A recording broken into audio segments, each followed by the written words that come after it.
well.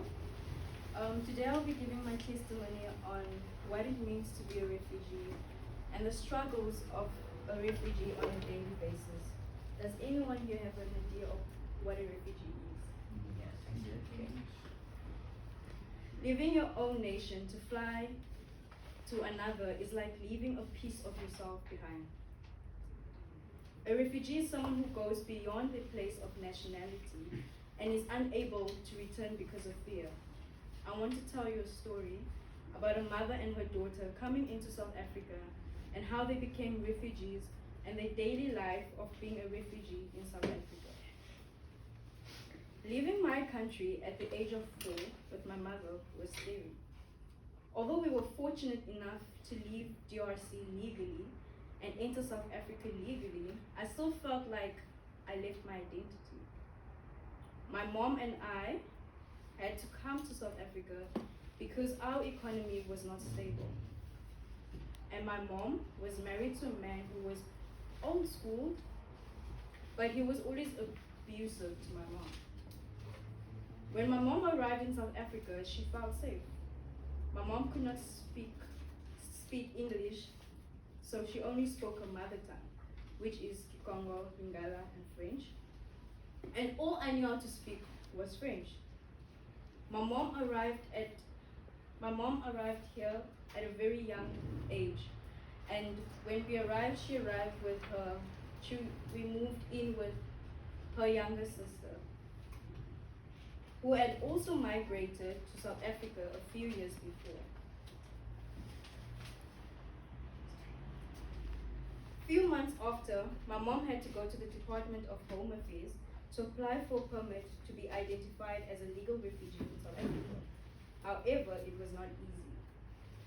We were sent home and told to come back 3 days every week without being served.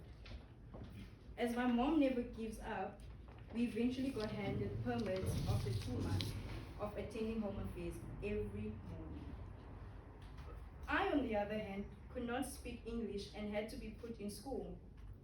When my mom attempted to put me in school, I was told to go home and not to come back because I could not speak English or understand what the teacher was saying.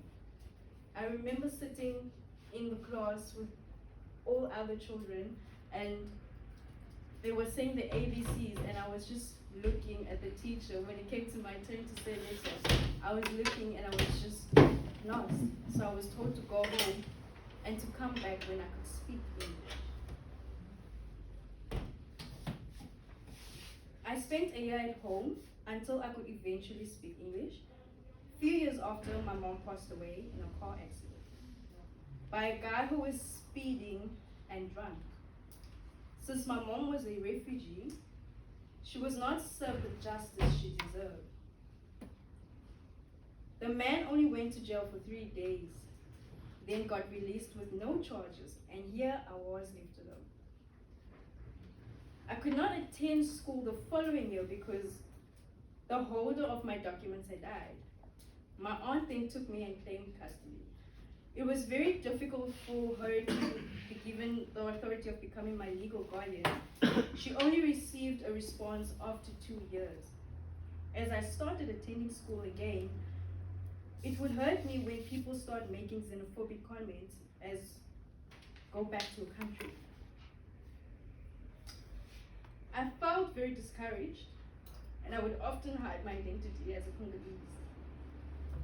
As a refugee, I faced difficulties applying for scholarships or bursaries because it states South African citizens only.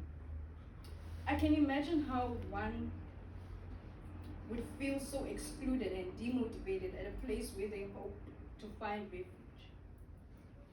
Despite all of these challenges, I still feel like South Africa is also a part of me, where I learned my first English words and where I was given the opportunity to have quality education, where my South African friends taught me their languages and I felt fortunate to learn their cultures.